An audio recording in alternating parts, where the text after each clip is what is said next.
گزشتہ رات گوادر اور گرد و نواح میں مغربی موسمی سسٹم کے زیر اثر شدید بارش ہوئی۔ اس بارش کے نتیجے میں کئی علاقے زیر آب آ گئے، کچھ مکانات کو جزوی نقصان پہنچا اور بجلی کی فراہمی بھی معطل ہوئی۔ خوش قسمتی سے کوئی جانی نقصان رپورٹ نہیں ہوا، لیکن متاثرہ علاقوں میں مشکلات بڑھ گئیں۔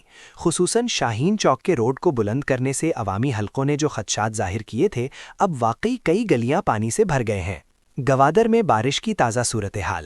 موسمی نظام: ایک طاقتور مغربی کم دباؤ کا سسٹم بلوچستان میں داخل ہوا، جس نے گوادر اور جیونی سمیت ساحلی علاقوں میں بارش برسائی۔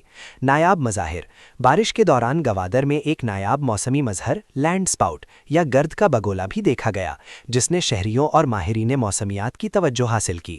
متاثرہ علاقے: ٹی ٹی سی کالونی، شاہین چوک کے قریبی علاقے، motor cycle market, to Bagh, Sheikh Umar, سہرابی ward, ملابند تھانہ وارڈ، شمبے سمائل، جنت بازار اور بلال مسجد ایئرپورٹ روڈ سب سے زیادہ متاثر ہوئے۔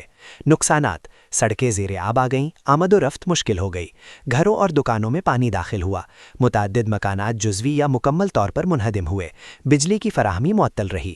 جانی نقصان: ڈپٹی کمشنر گوادر کے مطابق کوئی جان نقصان نہیں ہوا۔ امدادی کارروائیاں اور اقدامات: ضلعی انتظامیہ: متاثرہ علاقوں میں ٹیمیں روانہ کی گئیں تاکہ پانی کی نکاسی اور بجلی کی بحالی جلد ممکن ہو۔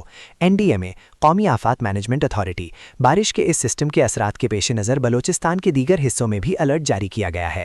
مقامی تعاون: شہریوں کو ہدایت دی گئی ہے کہ وہ غیر ضروری نقل و حرکت سے گریز کریں اور محفوظ مقامات پر رہیں۔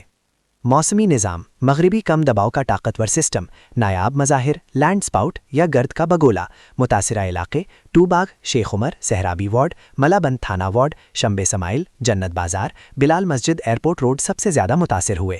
نقصانات: مکانات کو نقصان، سڑکیں زیر آب، بجلی معطل۔ یہ بارش گوادر کے شہریوں کے لیے مشکلات کا باعث بنی، لیکن فوری انتظامی اقدامات اور قدرتی مظاہر کی نگرانی سے بڑے حادثات سے بچاؤ ممکن ہوا۔